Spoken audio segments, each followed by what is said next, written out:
Today, I want to talk about something that really seems like it shouldn't matter when it comes to testing Artisan commands, but a very simple change. Again, one that seems like it shouldn't matter at all will actually break your test.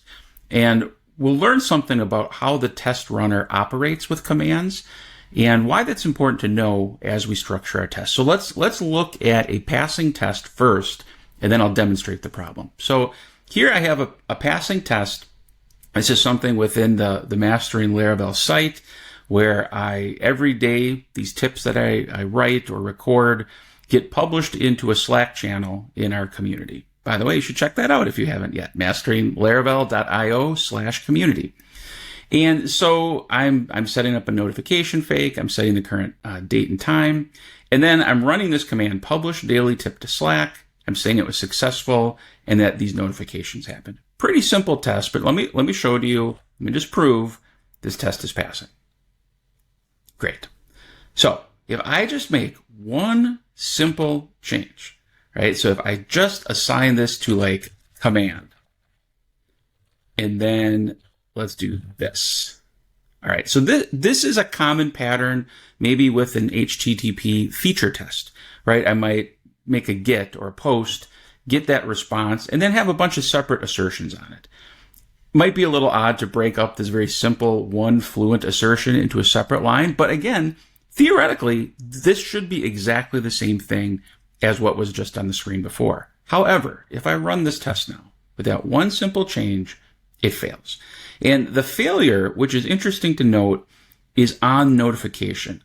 So assert successful is not failing, but this notification is. How could just splitting that one line onto two lines cause my test to fail? And why is it that line that's failing and not assert successful? Well, if I keep scrolling down here, I can see that underneath my failing test, I have a fatal error. And what's happening is this pending command, we'll talk about this in a little bit, while it's being destructed, right? So when a PHP object goes out of scope, is no longer needed, just like we have a construct magic method, there's a destruct magic method that can run some final code, maybe to clean things up before it goes out of memory. And it's trying to run this pending command, and that's failing. So what is pending command? Well, if we dig into, let me shrink this down a little bit. If we dig into what Artisan is doing, it's actually returning a pending command.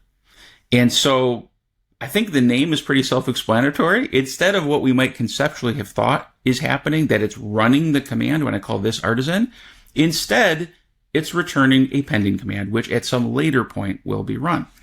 And if I dig into this, and I go down to this destruct method, sure enough, that's what's happening, is when it goes out of scope, when PHP is about to destroy this instance of a class, then and only then will it run it.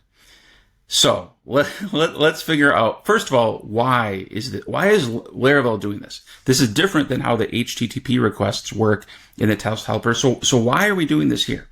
Well, it makes sense to a degree, because think about it. Many of the assertions would need to be set up before the command is run.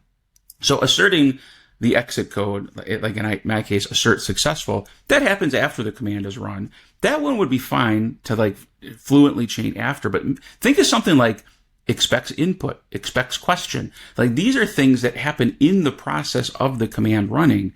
If this Artisan runs the command at that point, and then I start making expectations that would have to be logged before the command runs, you see the problem. It's the chicken and egg problem. To that point, notice how I pointed out this didn't fail. It's not actually doing anything. If I click into assert exit code, all it's doing is setting an expected exit code on this pending command.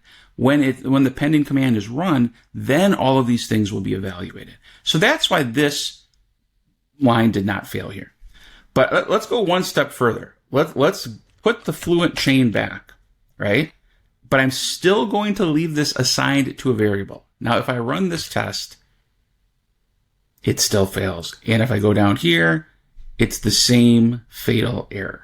So the problem is the very act of assigning this pending command to a variable keeps it in scope, So then the destruct doesn't now run until after my test method is finished running, right? So this notification, it's asserting something that it hasn't happened yet because this command won't actually run until the test method is done running. So put these back, just not having it assigned to a variable. The pending command is created. No variable is holding onto it. It immediately goes out of scope. Destruct runs. The run command inside of that runs, and then everything works as expected. So what if you really, for some reason, did not want to fluently chain this? You could do something like this. You could assign this to a variable, and then you could do like a separate assertion, but you'd now need to manually call run. All right, so if I do this, it should pass now. Okay, so I would argue maybe just don't do this. Maybe just keep it fluent now that we know what's happening and why it's designed this way.